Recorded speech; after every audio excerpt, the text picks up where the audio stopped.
खूब से अच्छा अच्छे से बेहतर की तलाश कर, गर मिले दरिया तो समुद्र की तलाश कर। अरे तोड़े होंगे तूने के पत्थर से शीशे, जो शीशा पत्थर को तोड़े वो शीशा तलाश कर।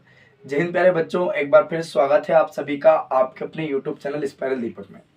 प्यारे बच्चों, जैसा कि आप सभी जानते हैं कि हमारी प्रतिस्थापन विधि चल रही है, यानी कि प्रश्नावली 3.2, जिसमें जो है हमने क्वेश्चन नंबर 1 के सभी प्रश्नों को हल कर लिए थे पिछली क्लास में, और आज आगे के प्रश्नों पे हम चर्चा करेंगे, है ना। तो पहले हम उन क्वेश्चनों को डिस्कस करेंगे जो कि एग्जाम ओरिएंटेड क्वेश्चन है। जिन क्वेश्चन पे मैं मोस्ट इंपोर्टेंट क्वेश्चन या आईएमपी क्वेश्चन लिखूँ, उनको पूरा ध्यान से अपनी कॉपी में नोट करना है। नोट तो सभी करना है, ठीक है। चलिए, तो आज की क्लास में हम आगे के प्रश्नों को देखेंगे और आज इस एक्सरसाइज को हम खत्म करेंगे, और कल से हम प्रतिस्थापन विधि देखेंगे और पूरा चैप्टर खत्म कर देंगे, ठीक है बात। चलिए, अब हम देखते हैं कि हमारा प्रश्न क्रमांक 2 क्या कहता है। ध्यान सुनना, मोस्ट इंपोर्टेंट क्वेश्चन है बच्चों, ध्यान सुनना।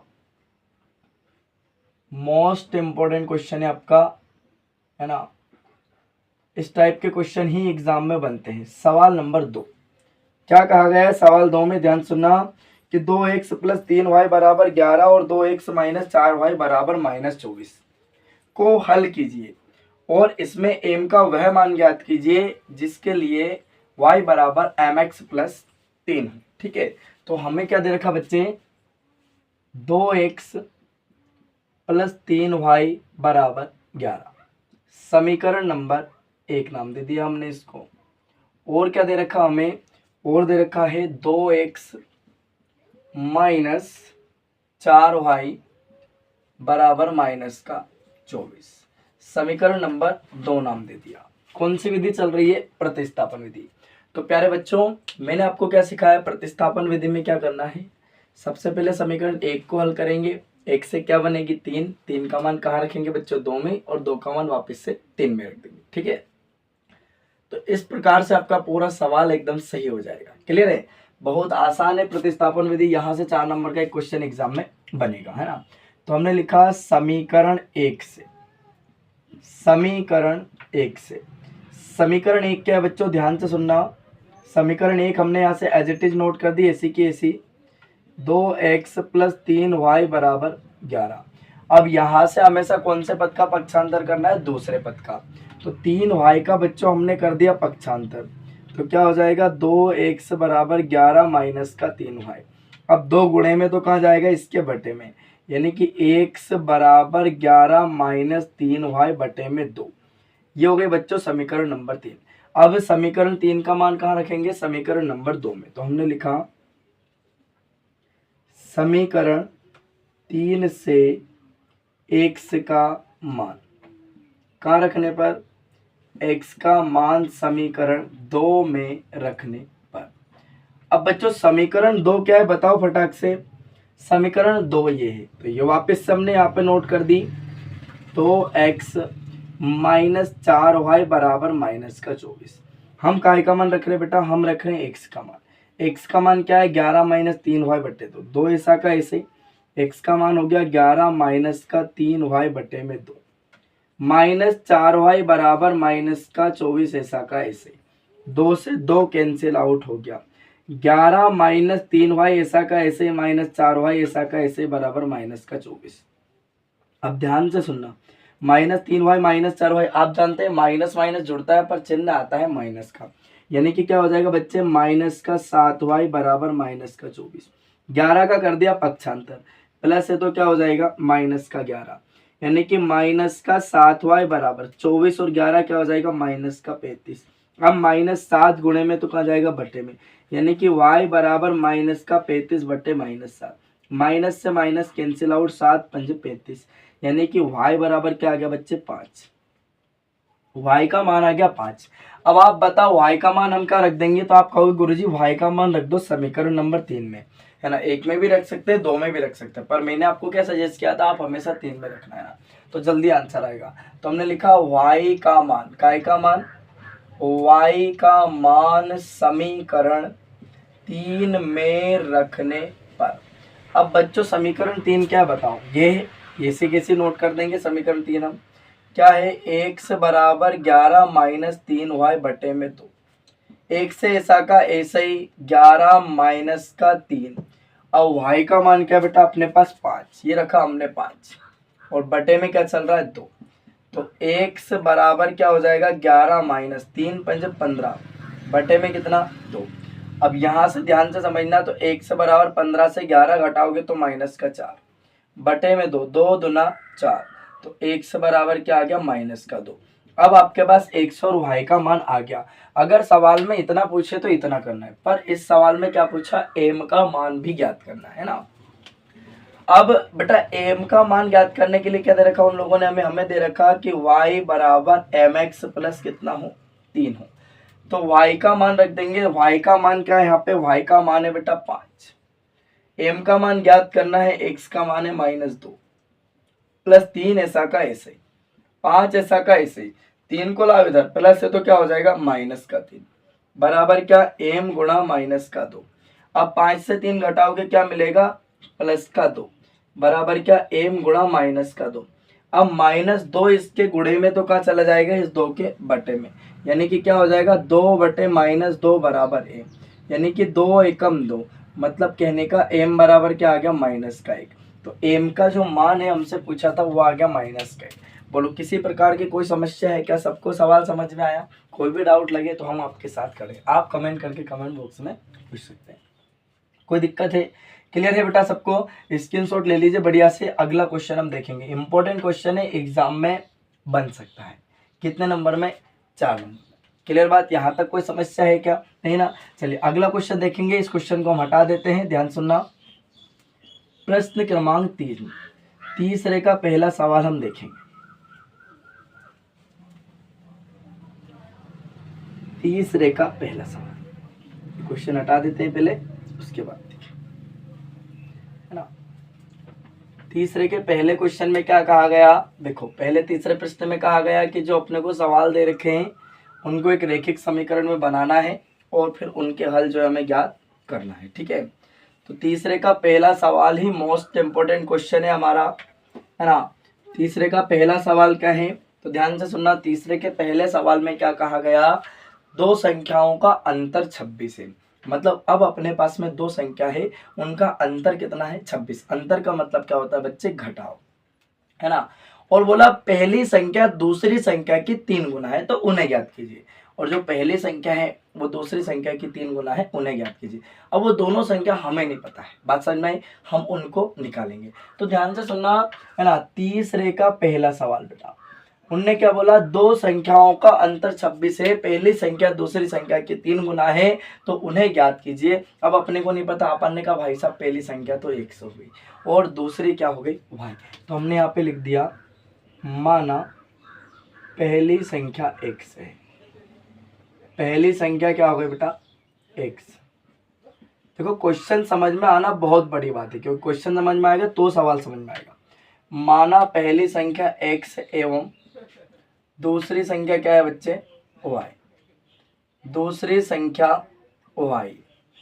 क्या मेरी इतनी बात सबको समझ में आ गई? बोलो हाँ या ना। अब काय के अनुसार बच्चे, प्रश्नानुसार। अब देखो प्रश्नानुसार का मतलब होता है जो भी काम होगा प्रश्न के अनुसार होगा, वो हम यहाँ पे लिखेंगे। उनने बोला दो संख्याओं का अंतर 26 है। अब दो संख्या जो अपने पास है इनका अंतर कितना है 26, तो पहली संख्या क्या है बच्चे x, दूसरी क्या है y। अंतर का मतलब क्या होता है घटाओ, और अंतर कितना है 26। समीकरण नंबर क्या नाम दे दिया 1। यहाँ तक कोई परेशानी है क्या? नहीं है ना। चलिए अब आगे बढ़ेंगे वापस से, पुनः प्रश्न अनुसार। अब वापस से हम क्वेश्चन को पढ़ेंगे कि क्वेश्चन में क्या कहा गया बेटा ना। तो क्वेश्चन में क्या कहा गया, ध्यान से सुनना। क्वेश्चन में कहा गया पहली संख्या दूसरी संख्या की 3 गुना है, तो पहली संख्या क्या है बेटा x, दूसरी संख्या क्या है y, इसका कितना गुना 3 गुना, यानी कि 3 का गुणा। समीकरण नंबर हो गई। तो अब समीकरण 2 से x का मान का रख देंगे समीकरण 1 में, तो हमने लिखा, बहुत सिंपल सवाल है, समीकरण 2 से x का मान, x का मान समीकरण का रखने पर, समीकरण 1 में रखने पर। अब समीकरण 1 क्या है बेटा, समीकरण 1 है x माइनस वाई बराबर 26। काय का मान रख रहे हैं x का, x का मान क्या है बेटा 3y माइनस वाई बराबर 26। 3y से 1y घटाओगे 2y, बराबर 26। अब 2 गुणे में तो कहाँ जाएगा बेटा, इसके बटे में, यानी कि y बराबर 26/2। तो 2 एकम 2, 2 तिया 6, यानी कि y बराबर कितना मिला, 13। y बराबर कितना मिला बच्चे, 13। याद रहे एरो के नीचे एरो आने चाहिए। अब y का मान का रख देंगे समीकरण नंबर 2 में। तो हमने लिखा y का मान, काय का मान, y का मान समीकरण 2 में रखने पर। समीकरण 2 क्या है बेटा, तो समीकरण 2 है हमारे पास में रखने पर, तुम लिख देना ना। समीकरण 2 है बच्चे x बराबर 3y। अब हमारा x से ऐसा का ऐसा ही रहेगा, 3 ऐसा का ऐसा ही। काय का मान रख रहे बच्चे, y का मान। y का मान क्या है, 13। तो देखो x बराबर क्या हो जाएगा, 13 या 39, यानी कि पहली संख्या 39 आ गई, दूसरी संख्या 13 आ गई। 39 से अगर आप 13 घटाओगे तो प्यारे भाई आपको 26 मिलेगा। कितना मिलेगा बेटा, 26 मिलेगा। और अगर 13 में 3 का गुणा करोगे बच्चे तो 39 मिलेगा। बात समझ में आई। लास्ट में आता हुआ लाइन लिखना बिल्कुल ना भूले, है ना। पूरे में से पूरे नंबर तब ही मिलेंगे आपको, है ना। अतः पहली संख्या क्या आ गई बेटा, बोलो। अतः पहली संख्या आ गई 39। कितनी आ गई, 39। एवं दूसरी संख्या क्या आ गई, बोलो। दूसरी संख्या आ गई आपकी कितनी, 13 है। यह आ गया हमारे सवाल का करेक्ट आंसर। यहां तक कोई परेशानी है क्या, बोलो। सिंपल सा सवाल है और इंपॉर्टेंट क्वेश्चन है जो कि एग्जाम में बन सकता है। चलिए, इतनी बात सबको क्लियर हो गई बेटा। अब हम बढ़ेंगे अगले सवाल की तरफ। सवाल नंबर 2, तीसरे का दूसरा सवाल क्या कहता है, बढ़िया से स्क्रीनशॉट ले लीजिएगा, फिर बढ़ते हैं आगे, है ना। आज पूरी एक्सरसाइज हम निपटा देंगे, खत्म कर देंगे। कल अगली एक्सरसाइज देखेंगे, यानी कि विलोपन विधि, जो कि इस चैप्टर की लास्ट एक्सरसाइज होगी। बात समझ में आ गई, क्लियर। अगर आप हमसे मैथ से पढ़ रहे हैं तो आपको कहीं से मैथ से पढ़ने की जरूरत नहीं पड़ेगी। 100 में से 100 नंबर आपको दिलाने की हम गारंटी लेते हैं, है ना। बाद में सिलेबस होने के बाद में हम क्लासें लेके आएंगे, उसमें आपको ऑब्जेक्टिव टाइप क्वेश्चन किस टाइप से सॉल्व आउट करना है, कैसे बनेंगे, कहाँ कहाँ से ऑब्जेक्टिव आते हैं, वो सारी चीजें आपको क्लियर कराएंगे। बात समझ में आ गई, है ना। धैर्य बना के रखें, धैर्य के साथ साथ भरोसा रखें, आपको नंबर हम दिलाएंगे 100/100। जो हम पढ़ा रहे हैं इससे बाहर कुछ भी नहीं जाएगा, ठीक है बच्चे। चलिए, तो तीसरे के दूसरे प्रश्न में क्या कहा गया बेटा, ध्यान से सुनना मेरी बात को। अगर आपको प्रश्न समझ में आता है तो आपको सवाल समझ में आएगा, है ना। देखो, सवाल का सॉल्यूशन समझ में आना बड़ी बात नहीं, बड़ी बात क्या है, प्रश्न को समझना, है ना। बात समझ में, तो ध्यान से सुनना। तीसरे के दूसरे प्रश्न में क्या कहा गया बेटा, तीसरे के दूसरे प्रश्न में कहा गया, दो संपूरक कोणों में बड़ा कोण छोटे कोण से 18 डिग्री अधिक है। अधिक का मतलब क्या है बच्चे, जोड़ना। तो उन्हें ज्ञात कीजिए। अब दोनों संपूरक कोण हमें ज्ञात करना है।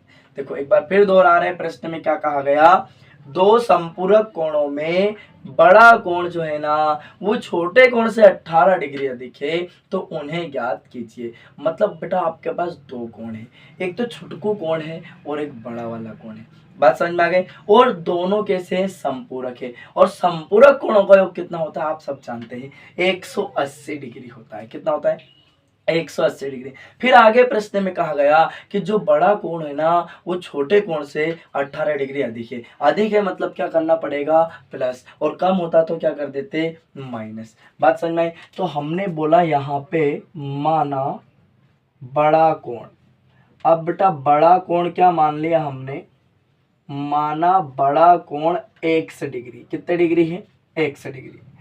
एवं छोटा कोण, जो छुटकू वाला कोण है ना, छुटकू सा छोटा कोण बेटा वो क्या मान लिया हमने, y डिग्री का है। कितने डिग्री का है, y डिग्री का। अब काय के अनुसार, प्रश्न अनुसार बाद में देखेंगे, पहले चूंकि हम जानते हैं। अब हम क्या जानते हैं बताओ, तुम क्या जानते हो, तुमने 9th में पढ़ा होगा। तुमने 9th में नहीं पढ़ा है तुम अब पढ़ लो, हम तुम्हें पढ़ा देंगे, समझना।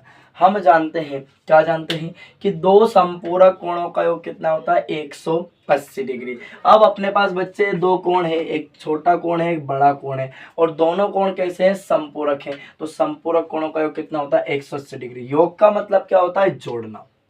तो देखो ये बड़ा कोण प्लस छोटा कोण दोनों का योग कितना होगा, 180 डिग्री।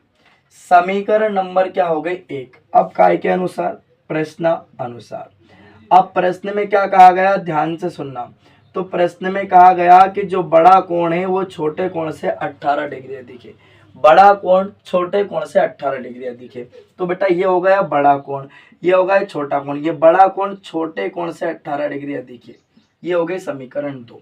अब क्या करेंगे, समीकरण 2 से x का मान का रख देंगे समीकरण 1 में। तो हमने लिखा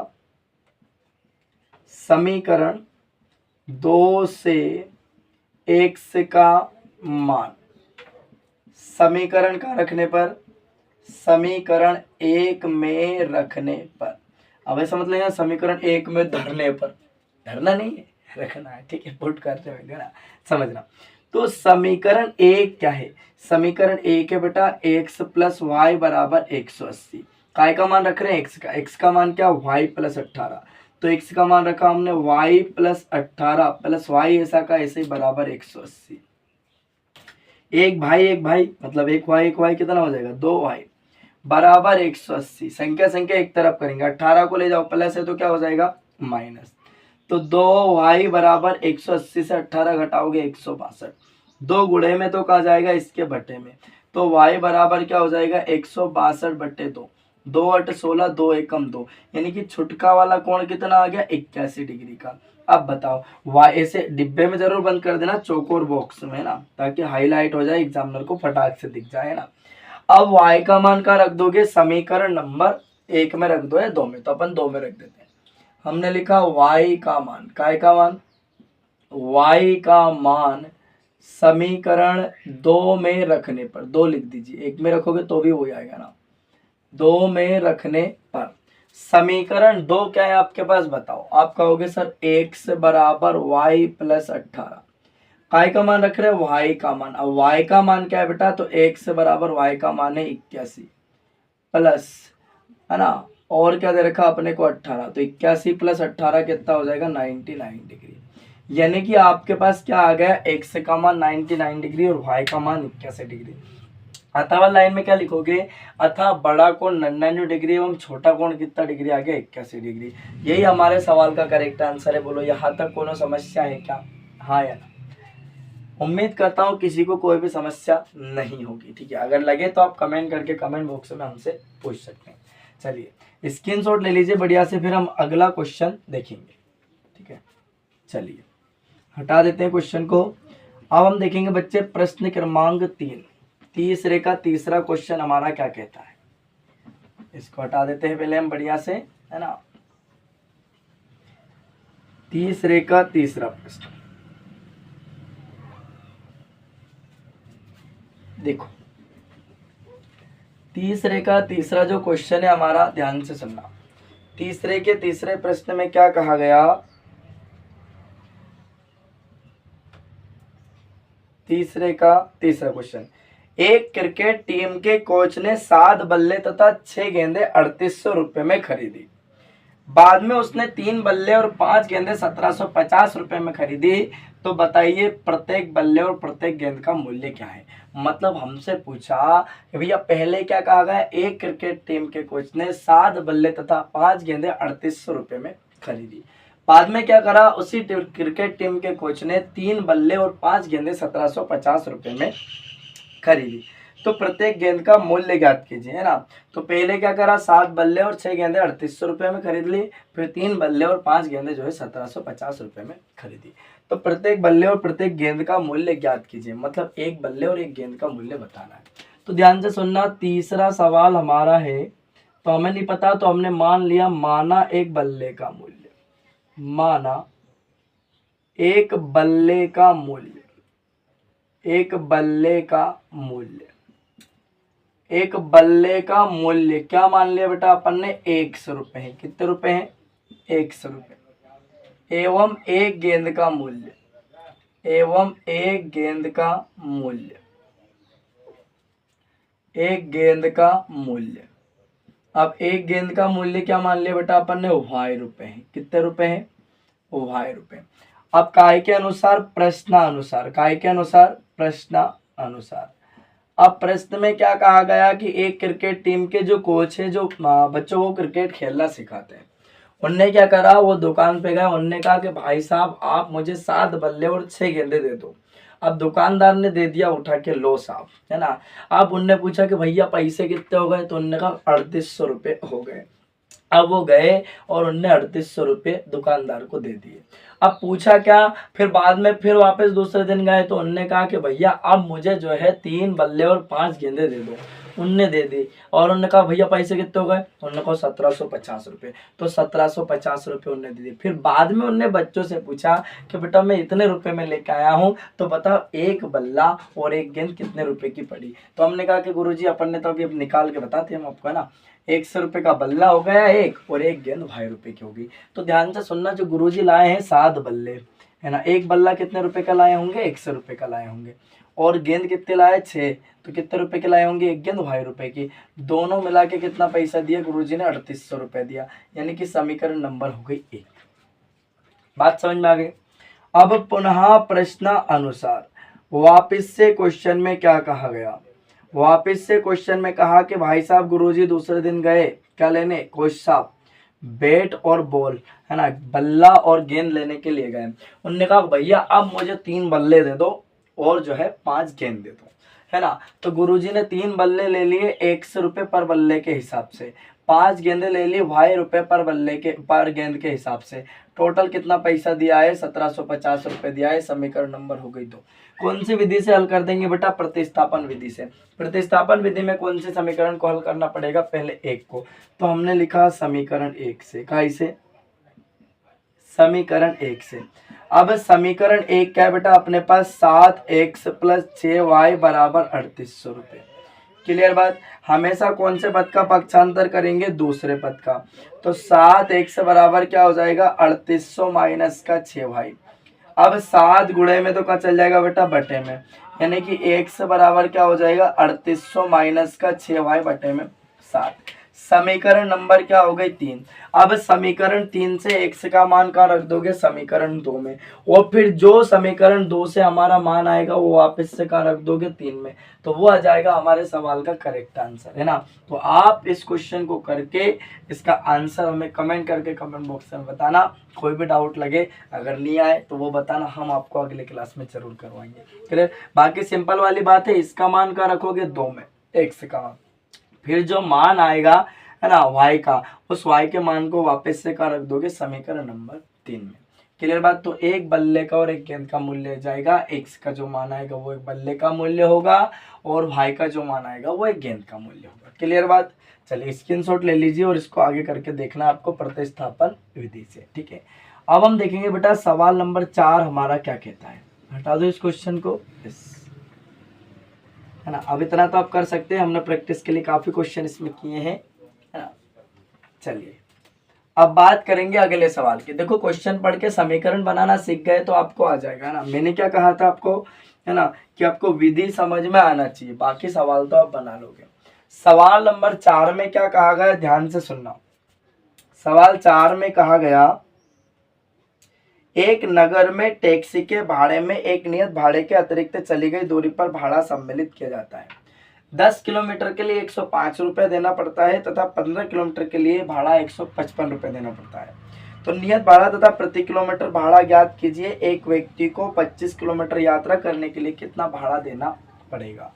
अब मान लो सपोज आप कोई से भी शहर से, एक शहर से दूसरे शहर जाते हो, है ना। जब आप एक शहर से दूसरे शहर गए, है ना, सपोज मान लो कि आप काला पीपल से सुजालपुर गए, है ना। काला पीपल यानी कि केपीपी, ना, काला पीपल से आप गए भाई साहब सुजालपुर। कहाँ गए आप चल के गए, कैसे, बस से या ऑटो रिक्शा, टैक्सी से गए आप, मान लो, है ना, टैक्सी की बात कर रहे हैं।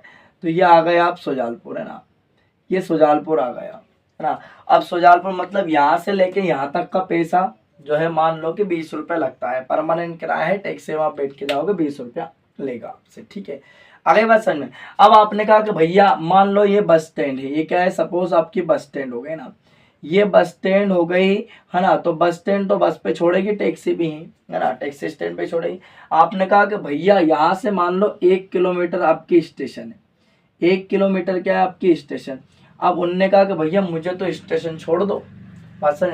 तो भैया ने कहा कि भाई साहब यहाँ तक का किराया हम 20 रुपये लेते हैं और यहाँ से स्टेशन 1 किलोमीटर जाते हैं, तो उसका पैसा हम अलग से लेंगे, बात समझ में। तो ये अतिरिक्त किराया हो गया। आगे बात समझ में। नहीं तो देखो सुजालपुर में रेलवे स्टेशन है, बात समझ में? और ये बस स्टैंड भी सुजालपुर में है, पर यहाँ तक का पैसा तो 20 लगेगा। तो हमने कि भैया महाराज तो स्टेशन छोड़ दो यार, जल्दी है, थोड़ा काम है ना। तो हमने कि भैया छोड़ तो दूंगा पर पैसा अलग से लगेगा। तो वो अतिरिक्त चार्ज है, और ये जो चार्ज है वो फिक्स चार्ज है, मतलब नियत किराया है। तो हमने मान लिया कि भैया नियत किराया और अतिरिक्त किराया अपने को बताया। तो ध्यान सुनना, सवाल नंबर 4 में क्या कहा गया, हमने मान लिया माना नियत किराया। क्या मान लिया? माना नियत किराया। अब नियत किराया क्या मान लिया बेटा हमने? माना नियत किराया। नियत किराया हम लोगों ने मान लिया 100 रुपये, एवं अतिरिक्त किराया क्या मान लिया हमने? अतिरिक्त किराया 2 रुपये, एवं अतिरिक्त किराया, अतिरिक्त जो किराया है बेटा वो मान लिया हमने कि 2 रुपये है। कितने रुपए हैं? 2 रुपये।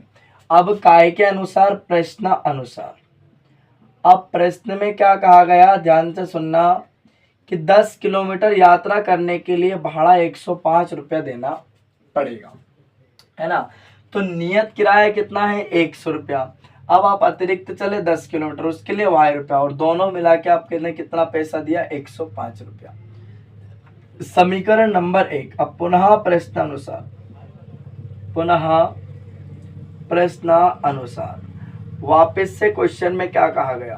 क्वेश्चन में कहा गया 15 किलोमीटर के लिए बच्चे भाड़ा देना पड़ेगा 115 रुपया।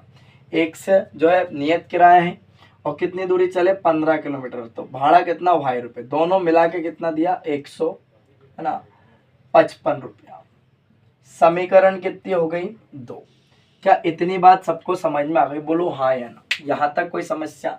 अब प्रतिस्थापन विधि से हल करेंगे तो सबसे पहले कौन से समीकरण को लेंगे? समीकरण 1 को। तो समीकरण 1 से, समीकरण 1 क्या है बच्चे? समीकरण 1 है x प्लस 10y बराबर 105। दूसरे पद का पक्षांतर कर देंगे तो x बराबर क्या हो जाएगा? 105 माइनस का 10y।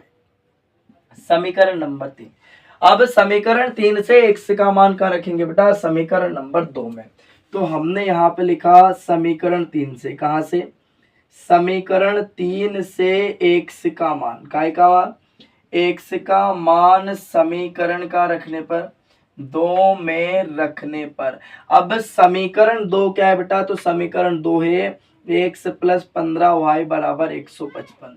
अब ध्यान से सुनना, x का मान रख रहे हैं, x का मान क्या है? 105 माइनस का 10y प्लस 15y, ऐसा कैसे? बराबर कितना है? 155। अब 15y प्लस है, 10y माइनस है, 15y से 10y घटाओगे तो कितना बचेगा?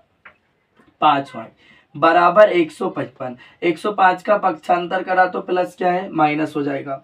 तो 5y बराबर 155 से 105 घटाओगे 50 बचेगा। अब 5 गुणे में कहा जाएगा बेटा? बटे में, यानी कि 50 बटे 5, तो 5 धाम 50, यानी कि बच्चे y का मान क्या आ गया? 10 रुपया। मतलब अतिरिक्त किराया क्या आ गया? 10 रुपया। अब y का मान क्या रख दोगे बेटा? समीकरण नंबर 3 में। तो हमने लिखा y का मान, काय का मान? y का मान समीकरण 3 में रखने पर। अब समीकरण 3 क्या है बच्चे? तो समीकरण 3 है x बराबर 105 माइनस का 10y।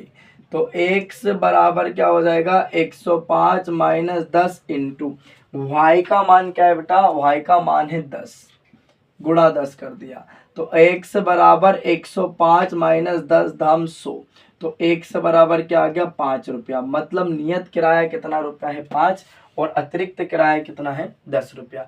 मतलब नियत किराए के अकॉर्डिंग बैठ के जाएंगे तो 1 किलोमीटर का 5 रुपया लगेगा, और अलग से बैठेंगे तो 10 रुपये लगेगा। मतलब किराया हो गया 2 गुना। बात समझ में? हमसे क्या पूछा कि 25 किलोमीटर यात्रा अगर आप करते हैं अलग से तो कितना पैसा देना पड़ेगा। तो अब हमने लिखा अब 25 किलोमीटर यात्रा के लिए, किसके लिए?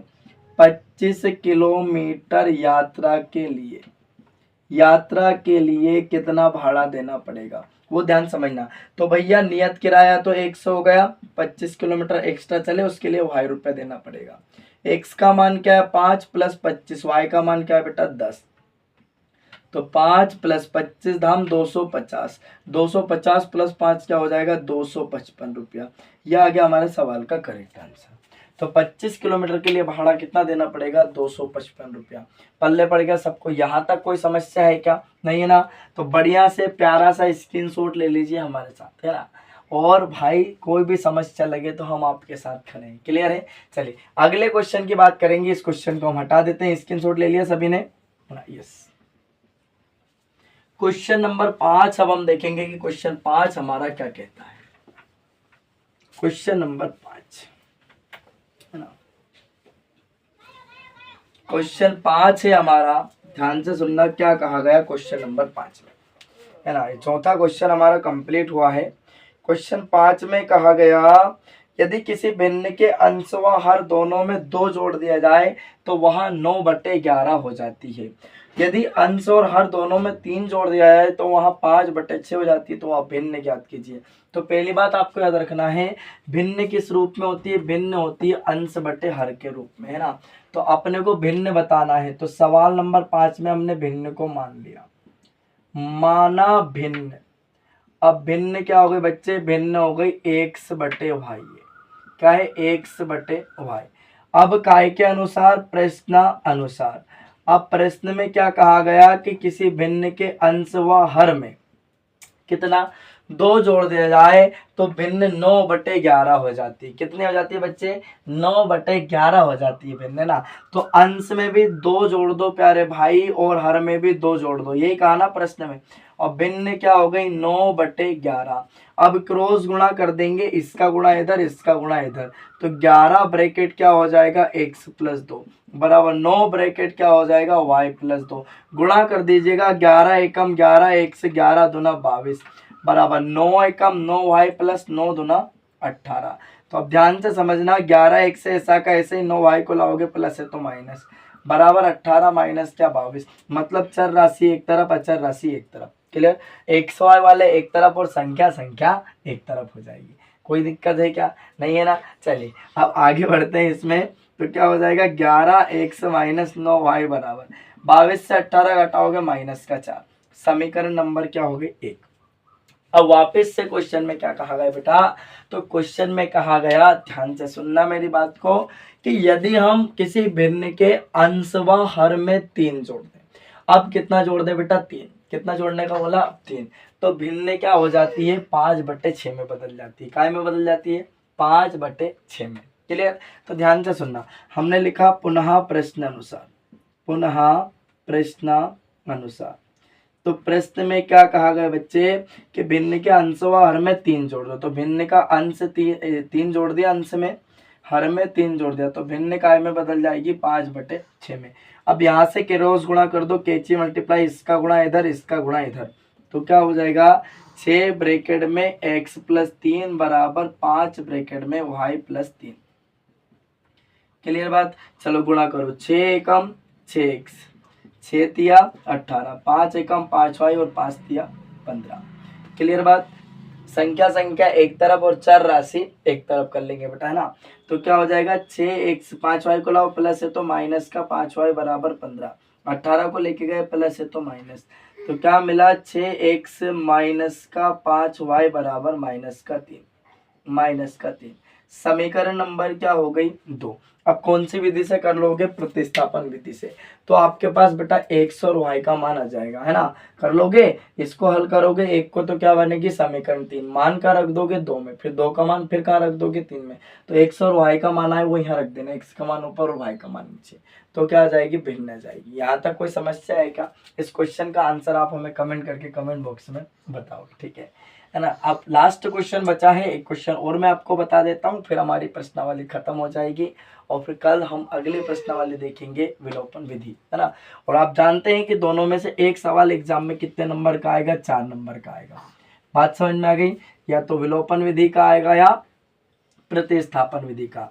और ध्यान रहे, एग्जाम में अगर पूछे कि विलोपन विधि से हल करो तो विलोपन से करना, अगर प्रतिस्थापन का बोले तो प्रतिस्थापन से करना, और बोले कि हल कीजिए तो फिर तुम्हारी मर्जी के मालिक हो, जो विधि आपको लगे उससे कर देना।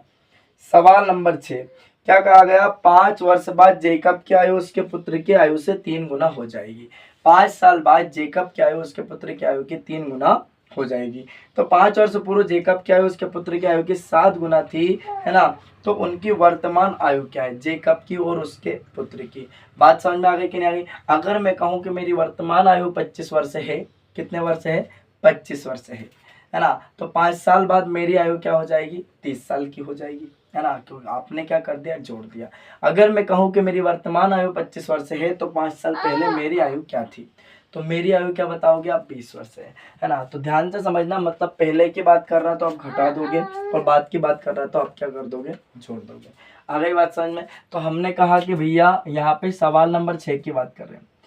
माना जेकब की वर्तमान आयु, किसकी, माना जेकब की वर्तमान आयु, माना जेकब की वर्तमान आयु, वर्तमान नहीं वर्तमान है ना, वर्तमान आयु, माना जेकब की वर्तमान आयु कितने वर्ष मान ली हमने, 1 वर्ष, एवं उसके पुत्र की वर्तमान आयु, एवं उसके पुत्र की वर्तमान आयु, उसके पुत्र की वर्तमान आयु,